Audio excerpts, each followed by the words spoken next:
Hello, and welcome to Business Accounting 101. I wanted to start off this lesson with a bit of a background on business accounting. Here at Miles Technologies, we used QuickBooks for 16 years, and then we converted to QuickBooks Online, and we quickly found that it didn't have the functionality that we needed in an accounting system. So instead, we built our own accounting system, which is now found in Business under the Accounting tab, and this is a full-fledged accounting system, and it can help you with all your accounting needs, including entering and tracking transactions, reconciling your accounts, reporting on financial history, and projecting future finances. With that, I'd like to jump into business accounting by looking at the chart of accounts. To view the chart of accounts, we'll first go to the Accounting tab and click Chart of Accounts from the drop-down. Here we'll find a list of our GL accounts, along with the name on the left, the type in the middle column, and the current balance on the right. We also have search filters up top, so if you want to search by the account name, you can do so in this field. You can also search by account types by clicking an account type from the drop-down. If you've made an account inactive, you can include these inactive accounts by clicking this drop-down, this box here, and then by clicking search, any inactive account will appear with a pink highlight, as this one does. If you'd like to hide those accounts, you can simply uncheck this box and click search again, and those accounts will be hidden from your view. To add a GL account, we'll click this little Add GL Account button, and a pop-up will appear. Here we can choose an account name. We can choose an account type from the drop-down. And if this is a child account, we can also choose a parent account here. If we want this to be reconcilable, we can keep this checkbox marked. If we do not want this to be reconcilable, we'll uncheck the box. Since this is a credit card account, I will leave that box checked. We can also add a description here. And this gives a little bit more clarity in terms of what the GL account is used for. If we don't want to allow posting to this account, we can mark this box, and no posting will be allowed to the account. By clicking Save and Close, we'll be able to add this GL account to our chart of accounts. Now this pop-up here will allow us to set up online banking if we click OK for this particular account. Since we'll be covering online banking in our accounting lesson 4, I'll click Cancel for right now. So now if we scroll down, since I did add that as a child account, you'll note an arrow that appears next to MasterCard. If I click the arrow, we'll be able to see our credit card account here. Now because I did make that reconcilable, you'll note a scale that appears on the right. Any GL account that has a scale on the right is a reconcilable account. And by clicking the scale, you'll be able to view reconciliations for those accounts. From the chart of accounts, you can also edit GL accounts.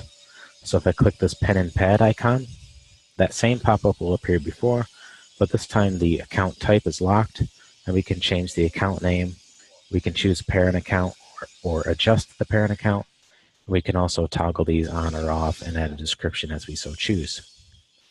Now, if we want to deactivate this account, we can click the red Deactivate button, and that will make the account inactive.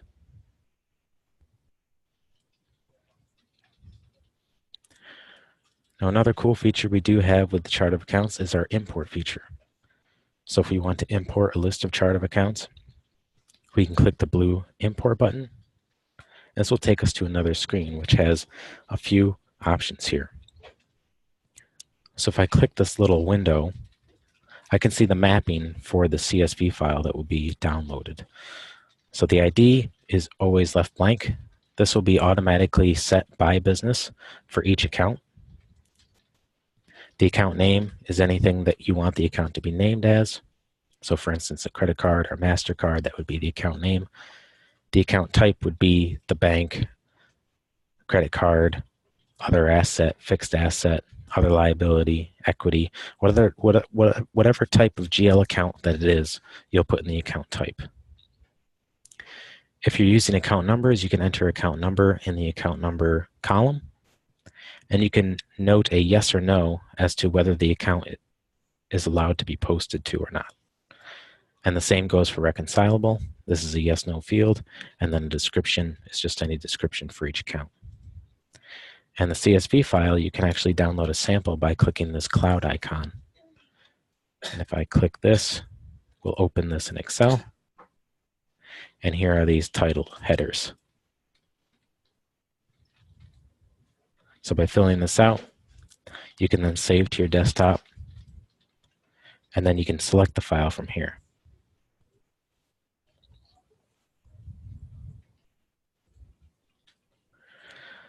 So now that we've gone through a bit of the chart of accounts, I'd like to now go into the accounting settings.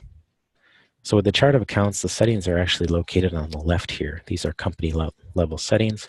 But if I want to go to the accounting settings, I can simply click accounting, and then settings will be here. Now, one cool feature I did want to point out with the settings is that you can search in this bar up here to quickly find something that you're looking for. And depending on what you're searching, those results will be highlighted in green below. So here I am at the accounting settings. And here we have multiple options to really customize your business accounting system. So we can set our default accounts receivable account, our default accounts payable account, our open balance equity account. We can also choose to add our to-be deposited account. Now you'll notice up here there's a fiscal year starts. So if your fiscal year starts in, say, May, you can dictate that here with this drop-down and update that for your accounting system. Now by default this is January, but if you did need to change that, you can use this option here. And you can also set a closing date. So here I have our closing date as 10/31 of last year. If I wanted to change that, I can click this calendar icon and then choose a date.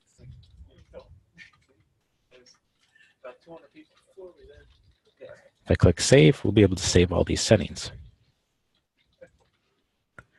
And we can also allow GL category tracking. So this would be useful if you have multiple locations or possibly multiple businesses underneath one business system. You can allow GL category tracking to distinguish financials between different GL categories. So let's say I ran a business and I had an electrical company and a mechanical company underneath one umbrella. I can make an electrical and mechanical GL categories and have the incomes and expenses fall underneath each category to dictate where the financials go between my two businesses. So if I wanted to allow that, I can click this little box, and then you'll notice two other options fall down below. So if I click this and allow this, this will track GL categories at the line item level. This means for every sales order or PO, and even checks and credit cards, you can actually dictate which GL category the line items financials go to. And if I want to require GL category tracking, I can mark this box as well. So in the example that I used before with the business that had an electrical and mechanical business, I would probably require category tracking so that I can distinguish where my expenses and income is going to. Now another option we have here is that we can actually send payments directly into a bank account instead of the to-be deposited account. If I wanted this to go right into my bank account, I can click this box. And since I only have one bank account on file, that'll go right into that bank account. So if I click save, I'll be able to save all this.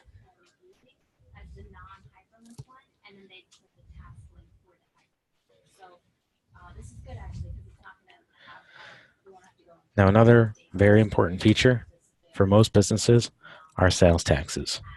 And that's what I'd like to jump into next. So to find sales taxes, we'll go to the accounting settings and you'll see sales tax. So here we have agencies and setup. For right now, I'm going to go into setup, and we'll get into agencies a little bit after that. So by clicking setup, we'll be able to dictate when our sales tax is owed. We can either set it as an invoice date, which is an accrual basis, or upon receipt of payment, which is a cash basis. This is completely up to you and your business needs. By default, this is an invoice date, but if you did want to change that to the upon payment, you can choose this little radio button, and that will change. The sales tax GL account, you can either select one from the drop down here, or you can add one with our neat little hover option here. And this will populate the same pop-up that we had on our chart of accounts. So here you can add the account name, choose the account type, and select the parent account. And you can also note if posting is allowed or not.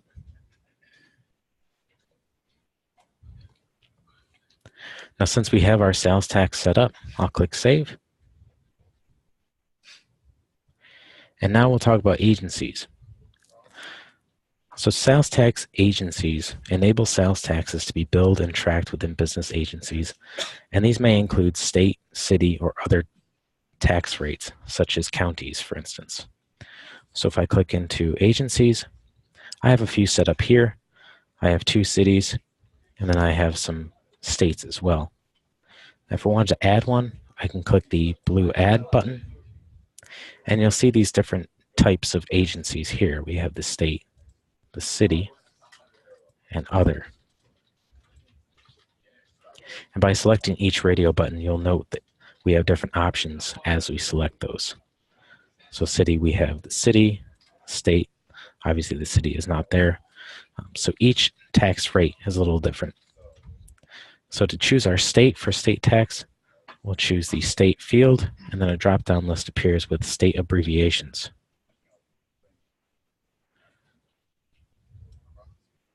So these have all 50 states, and you can choose that from the drop-down.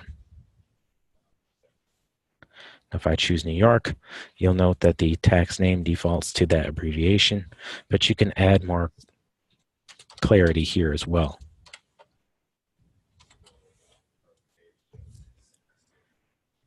Now we'll choose our sales tax agency. The agency is the vendor that you are going to pay the sales taxes to. So you can see here I have Louisiana Department of Revenue for our Louisiana state taxes, and I have the State of California Franchise Tax Board for our California state taxes, and the Pennsylvania Department of Revenue for our Pennsylvania state taxes. I can add one here by clicking the little hover plus sign, and this will actually allow me to search for Google to find results that I'm looking for.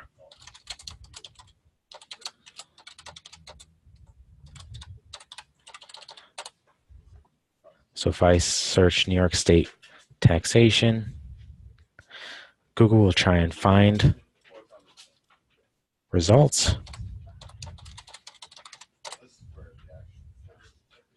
So since I searched New York State revenue, we have a little more options here.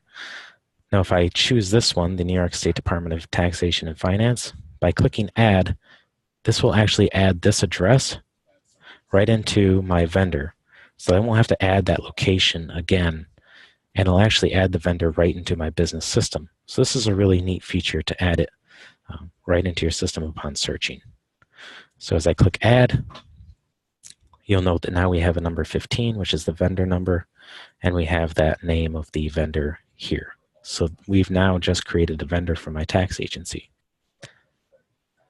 And here we'll notate the sales tax percentage. We can also mark if shipping is taxable, and we can make this our default sales tax rate, which means for each sales order, this will default to the New York State 8%. By clicking Save and Close, you'll note now we have the New York 8%, and details fall within. To add a city-state, we'll choose city. So if I want to add New York City as a city tax,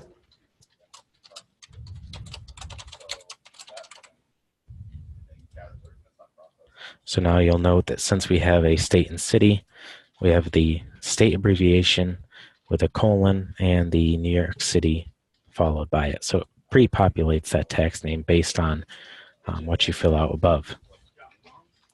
Now the tax agency, since we added that before, I can just click that from the drop-down, and then I'll choose my sales tax rate. So I believe New York City is 8.875, depending on where you are in the city. If I click Save and Close, now I have a New York City's tax rate. Now we also have search filters here, so we can search for tax rates. We can also look for active and inactive tax agencies.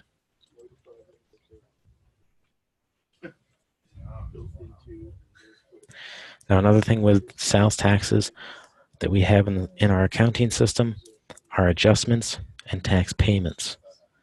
To adjust sales tax, we can go to the Accounting tab, and we have a sales tax list here with two options.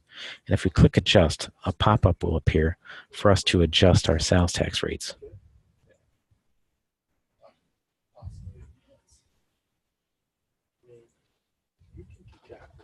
So here we can choose our sales tax agency, choose the sales tax rate, and then we can choose our adjustment account. Now, if I don't have an adjustment account, I can also add one by clicking the plus in the hover option. And again, we'll have our same options as the chart of accounts. We can quickly add an account here.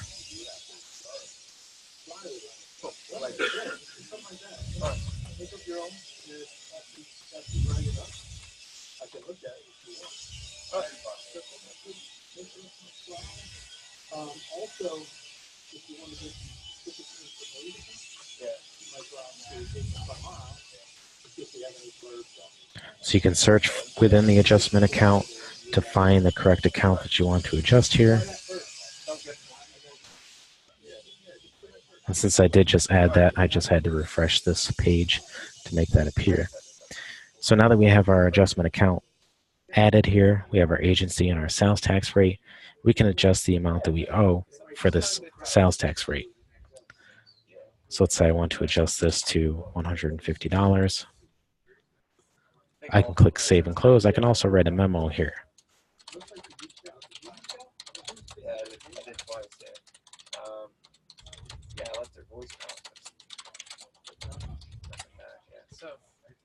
So this memo will appear not only on our adjustment, but the check that we use to pay that adjustment later. So if I click Save and Close, we can now view this in our sales tax payments. So if I click Pay below sales taxes, we'll be brought to a separate screen. We can choose a bank account. This will be used to pay off these sales tax payments. And then we'll use our little calendar feature to adjust the date. And now we have sales taxes that we owe with the payment amounts and the sales tax agencies located here, along with the sales tax rates. Now you notice the amount due is populated on the right with an adjust button here. So if we want to readjust these, I can add another adjustment, and this will adjust this amount here. So let's say I wanted to note a $40 credit.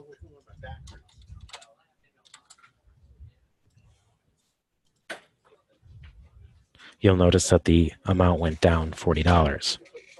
So this adjustment can not only help you increase or decrease this amount, but it can also help you correct anything as you're paying off these sales taxes. Now to pay off a sales tax rate, we can either choose this top checkbox to mark them all, or we can choose an individual sales tax rate. So if I wanted to pay this one off, the one that's owed for New York, if I click Pay, you'll notice one check was successfully created in the system to pay off those sales tax rates for New York. So that's a little demonstration about sales taxes and how to add your agencies, adjust your rates, and then pay off the sales taxes that are owed. So now that we've done that, the next thing I want to talk about are items. Now within business, we have a full-fledged inventory system. And to find those, we can go under accounting, and we have inventory with 4 separate functions below. Now if I click the items, we'll view our items list. By clicking search, we'll be able to see all the items that we have in our business system. We also have search filters, and by clicking this blue arrow here, we can allow more search filters to be in our view. And here we can search for item categories. We can search for manufacturers, which are vendors. You can also search by inactive and active and the item types themselves. Now, item types are used for different purposes and affect different types of GL accounts as they're used for different facets of your business. So if I go to add an item, we'll go through each item type to note the differences between the types. So if I choose a service item, a service item are any services that you provide your customers. So this could be something as simple as labor or maintenance. And then each account will have an income account and an expense account. So if I wanted to add an income account for sales and an expense account for professional fees, whenever I sell this item, these 2 accounts will be affected. And we can also view our posting journal to see that these items are being affected by the sale of this service item. The price and cost can be added up here.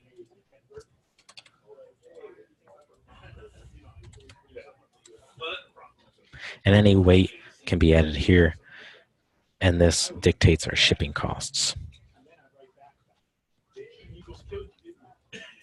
Now, inventory is a little different from service. So you'll see inventory. We have preferred vendors and manufacturers and manufacturer parts. Now, inventory is any item that you track the quantity on hand within your business. So this is something that you're either ordering from your vendors or maybe you're manufacturing it yourself. And you're going to track the quantities that you have on hand, whether it's a weekly or a monthly count, to note what you've sold and what you've purchased. And an inventory item has an income, an asset account, so this will most likely be your inventory asset account, and a cost of goods sold. And again, when you sell this inventory item or you purchase this inventory item, these 3 counts will be affected. Just like the service, we have our price and cost and our shipping options here. A non-inventory item is an item that you do not track the quantity as on hand.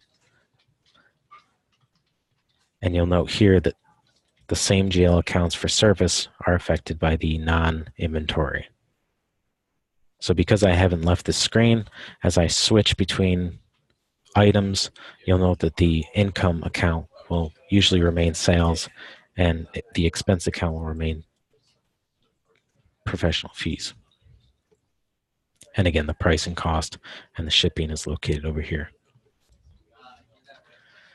Discount item is any item that you're going to offer a discount, and you have one GL category that's affected by this discount item. Fixed assets are tangible, meaning that they have a physical existence, but also generate revenue for your business.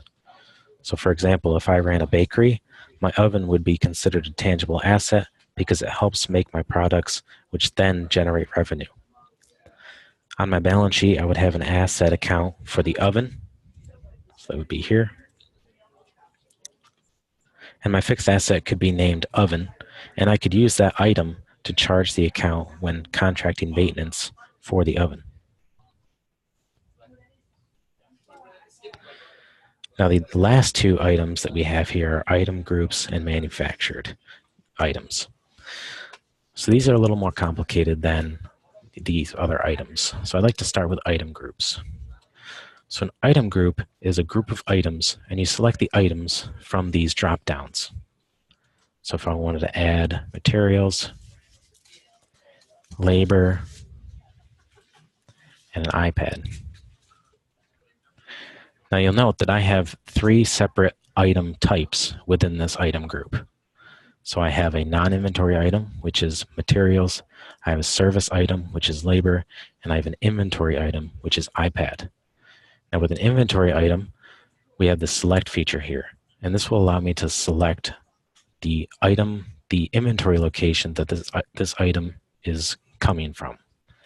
So if I click the select, this will show us how many we have on hand and how many are available. Now, how many are available dictate how many aren't on sales orders or purchase orders currently. So you can see I have quantity on hand, which is 4, but those 4 are most likely on sales orders. And we can see that by clicking this hyperlink for that number. And this will populate here. So I have 4 on sales orders, and those 4 are on hand, but I don't have any available since those are allocated to sales orders. So that's also a neat little feature, is you can view the stock status using this little hyperlink for the number.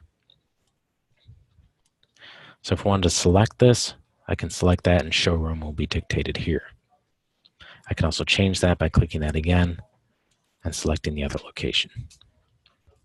So an item group, you can have as many different item types as you would like underneath one item group. And these item groups can be configured on a sales order.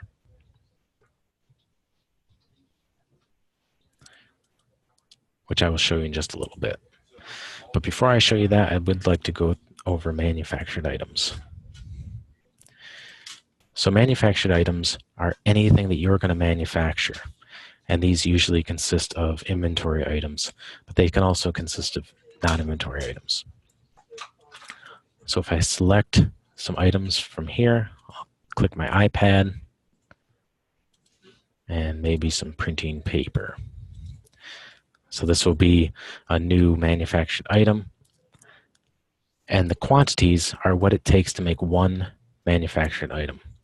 So if it takes me 2 iPads and 3 200 pages, so 600 pages of printing paper to make this one item, the quantity will distinguish how many it takes to make this one item. Now, manufactured items are different from any other item in that you need to build the manufactured item to actually extract it from inventory, whereas an inventory item, it extracts upon invoice. Now, to make a build, since I do have a manufactured item already set up in the system, I'll show you how to make a build. So if I click Accounting and Builds, I'll show you how to build a manufactured item.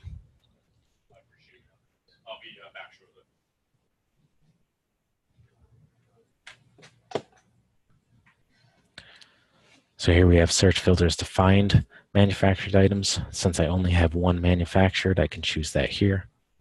And I can search for item builds that have been built so far. I can also add a new build by clicking the Add button. So here we have the item field, so we can choose an item from the drop-down.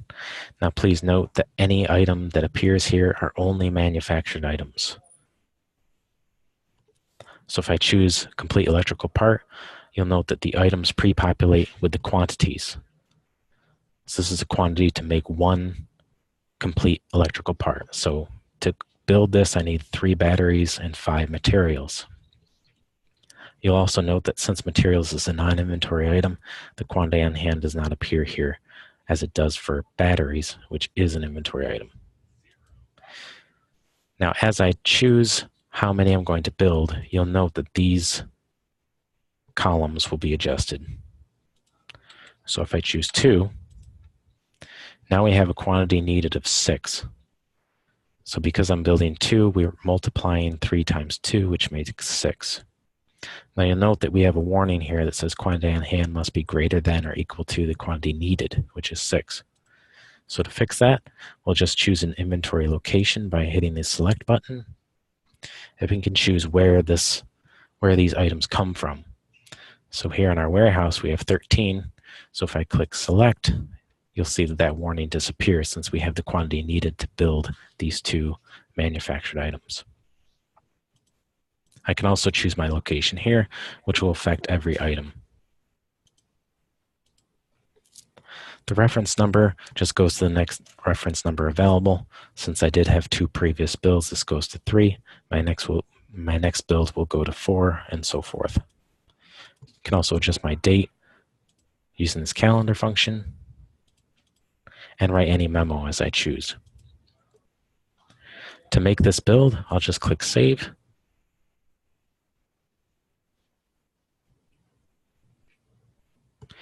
And now we have a complete build. And now I have 2 manufactured items of complete electrical parts. And you'll also note that since we did have 13, we built 2 of these items. Our quantity on hand has changed from 13 to 7 since we extracted 6. So that is a little demonstration about manufactured items and how to build manufactured items within our business system. Now, since previously I did talk about item groups, I would like to demonstrate how you configure an item group on a sales order. So item groups within the items section, if I go back to the items list, you'll note that an item group only has quantities and they don't have a cost. This is because you can set the cost at the sales order level. So if I click this little plus button, I can quickly add a sales order, and I'll just open this in a new tab.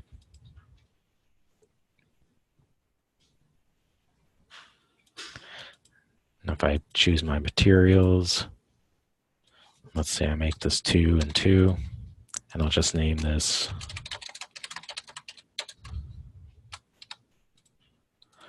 here. I can choose my item category. And I can also choose my division, which means what division in my company this item is associated with.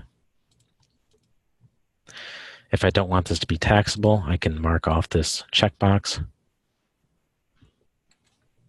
I can also add a description.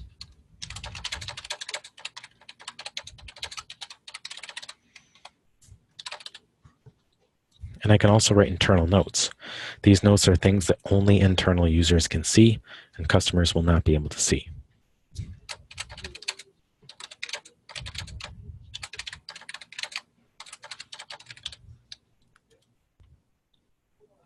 By clicking Save, we'll be able to save our new item group. Now if I go back to that sales order, I can choose my customer. And by choosing that item, since we had it under materials,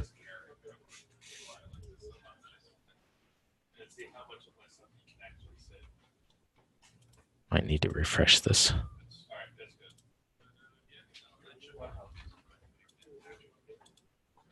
Since we had this under materials, we'll see item group 1 here.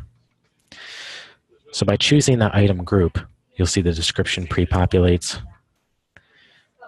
Now if we click configure, here we'll be able to change the quantities. So since we set it at 2 at the item level, we can actually adjust this here. We can also choose our price. So if we wanted to charge $50 for the labor and $60 for the materials, you'll see the total for each appears on the right, and then it adds up those totals over here to make the complete item group total. If I update item group, you'll see the price drops down here of $3.30. So item groups are really convenient if you want to kind of hide individual costs and just group items together.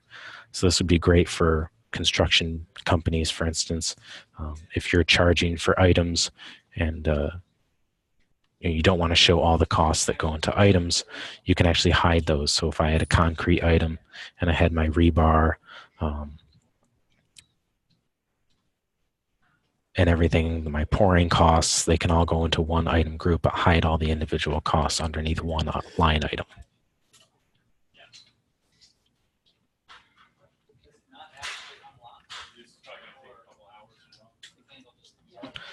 The other thing I'd like to discuss with inventory are inventory settings. So if I go into company and settings, I'll click our accounting, and we have an inventory section here. Now we talked about inventory locations before, and if you wanted to add or adjust these locations, you can click this locations, and we'll be able to view all the inventory locations we have currently within our business system, and we can also add or edit those. So if I wanted to edit the showroom, I can click on showroom, and I can change the name. I can also choose a parent location, and I can also add a description or deactivate. If I wanted to add a new location, so let's say I wanted to add a receiving area, and I'll choose my parent location as the warehouse. By saving and closing, we'll be able to see this little arrow here, and we'll be able to see our child accounts underneath our parent accounts. We can also search for location names, and we can also include inactive locations by clicking this little box and clicking search. Apart from that, we also have item settings. So here you can set up your item categories. So here we have labor, materials, and underneath materials we have discounts, parts, and office supplies. If you wanted to add a new one,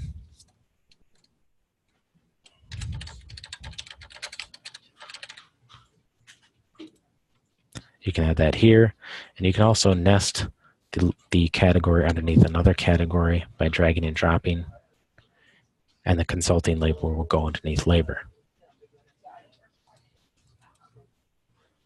You can also edit these by clicking on the name, and you can actually rename these, and you can move them around as you need to as well.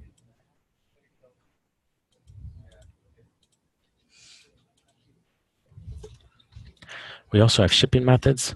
So if I wanted to add a shipping method for my business, say on POs, if I wanted to ship via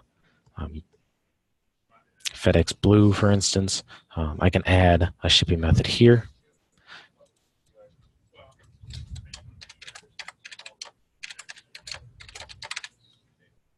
Click Save, and now we have a new shipping method. And again, these will be available with POs to ship to and from a vendor location to either your location, or you can also drop ship items to a customer's location, which we'll cover on the vendors section in accounting session 3. We also have electronic materials. Electronic materials can be associated with individual items. So here I can add a reference material, and I can choose my type of material. So if I wanted to add a document, let's say a brochure for a particular item, and then I can upload this from my PC, and now I have a brochure. I can view that brochure here. It'll download that sample. And to add that to an item, since I do have my item group open in a new tab, you'll see reference materials up top as a tab itself. And by clicking Associate Reference Material, we'll be able to choose Brochure and add that to the item.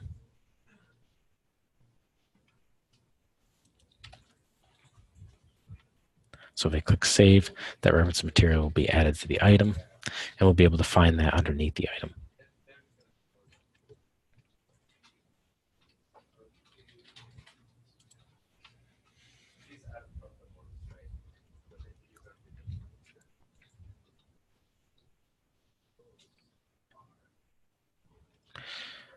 Apart from my items list and adding items, the other thing I did want to talk about was inventory adjustments. So if I click on Adjustments underneath Inventory, this will populate a new screen in which we can adjust our inventory numbers and values. So here we can search for inventory adjustments that were already made in the system. So here I have an adjustment number 1, which was an adjustment of quantity, and the account that was hit was the inventory asset. And then we have a memo and the status, which was posted. can also search for these with our search filters up here. And if I wanted to add one, I can click this blue Add button. This will bring us to another screen. We have 3 types of inventory adjustments. If I click Quantity, I'll be able to view all 3.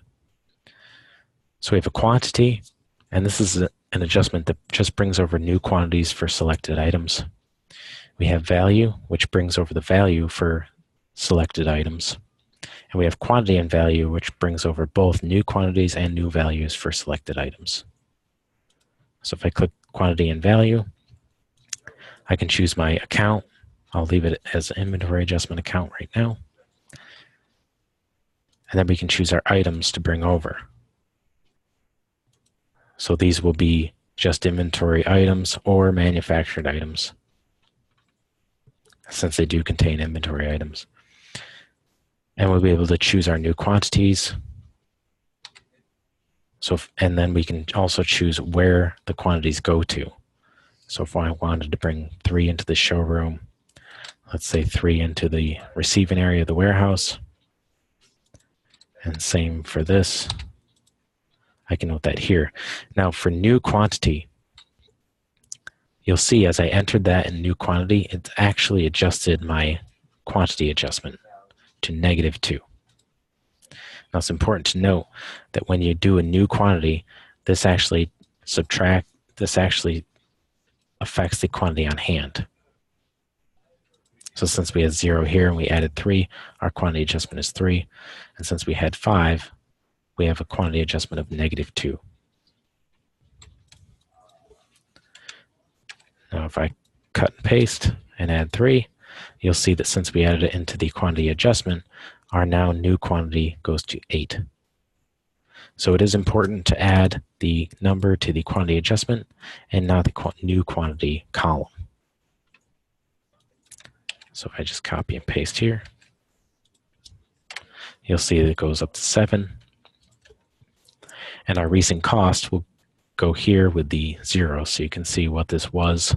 It was $1,600. And this was 0. So we can actually affect this to, let's say, $4. And we'll keep this at $1,600. So by clicking Save, we'll be able to save our new inventory adjustment. So now you'll see the adjustment quantities for each item and where the location is that these items are going into, and as well as the new values for each item. You can also view the posting journal. So you'll see here the inventory asset is affected and the totals for each.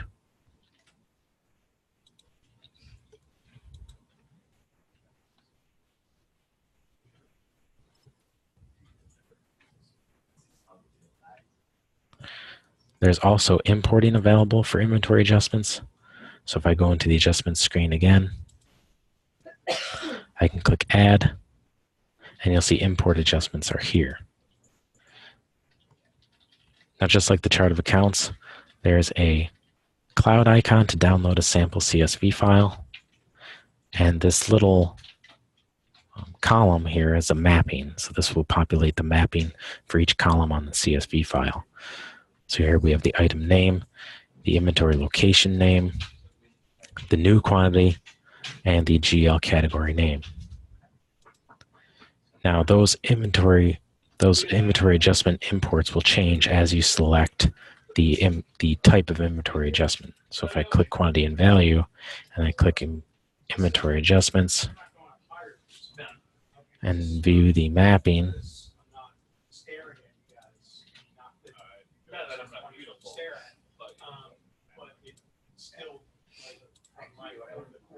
you'll see now I have new unit value added as a column where I didn't before.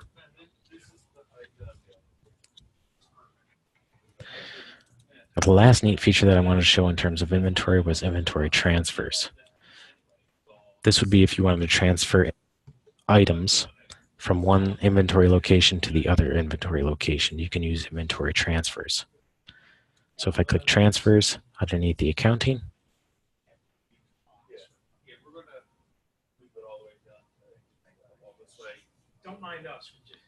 This will populate a new screen.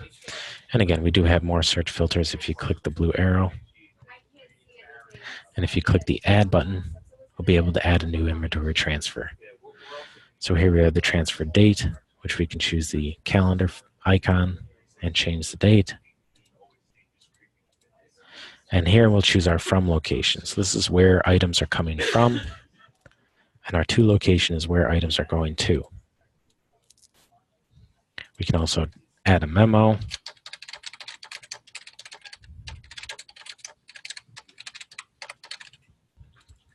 And then choose our items.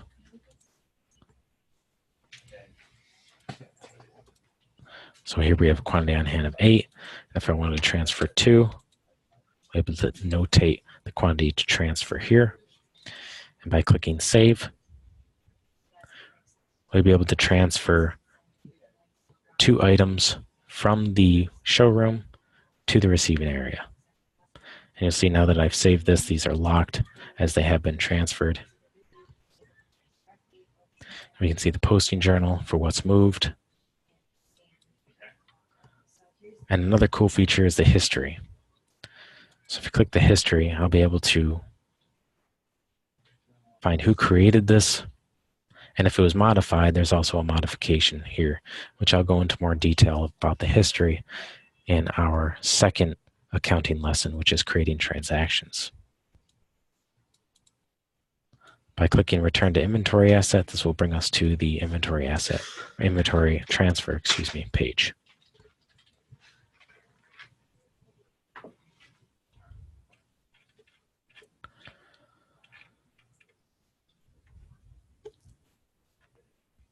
So that is everything that I had for today in terms of searching your GL accounts within the chart of accounts, adding GL accounts, turning on GL category tracking, searching your items list and adding new items, making builds, setting up sales taxes, and doing inventory functions such as transfers and adjustments.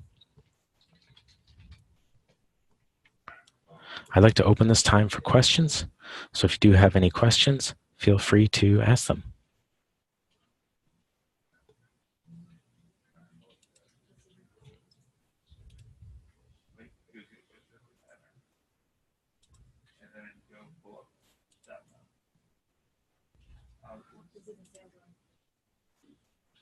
Because he uses work orders and sales orders. So I'm confused. Is your invoice? Is it an invoice? I don't know. Now I don't know. All right, so let's go take a look. It definitely can't be an invoice.